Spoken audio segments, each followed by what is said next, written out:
नाशिकच्या कळवणमध्ये अल्पवयीन विद्यार्थिनीने बाळाला जन्म दिला। आदिवासी विकास विभागाच्या देखरेख व्यवस्थेचा प्रश्न त्यामुळे चव्हाट्यावर आलाय।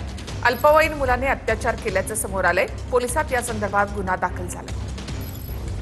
नाशिकच्या कळवण तालुक्यातील आश्रम शाळेतील अल्पवयीन विद्यार्थिनीनं एका बाळाला जन्म दिल्याची धक्कादायक घटना समोर आली आहे। अल्पवयीन विद्यार्थिनीवर तिच्याच नात्यातील एका अल्पवयीन मुलानं अत्याचार केल्याचं समोर आलंय। या अत्याचारामुळे ही विद्यार्थिनी गरोदर राहिली होती। या प्रकरणी कळवण पोलीस ठाण्यात गुन्हा दाखल करण्यात आलाय। पोलिसांनी तातडीने कारवाई करत संशयित अल्पवयीन मुलाची बाल सुधारगृहात रवानगी केली आहे। या प्रकरणाची संवेदनशीलता लक्षात घेऊन पोलिसांनी सुरुवातीला कमालीची गुप्तता पाळली होती। या प्रकरणाची सखोल चौकशी करून योग्य ती कायदेशीर कारवाई केली जात असल्याची माहिती नाशिकचे आदिवासी विकास अप्पर आयुक्त दिनकर पावरा यांनी दिली आहे।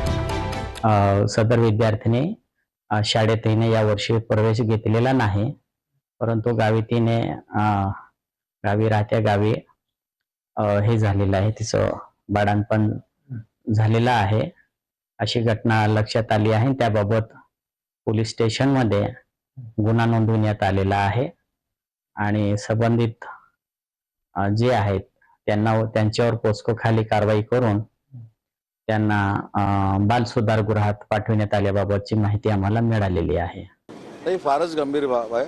अशा पद्धतीची गोष्ट घडली असेल तर आश्रमशाळा चालवणारे जे काही मंडळी आहेत त्यांची चौकशी झाली पाहिजे, त्यांच्यावर कारवाई झाली पाहिजे।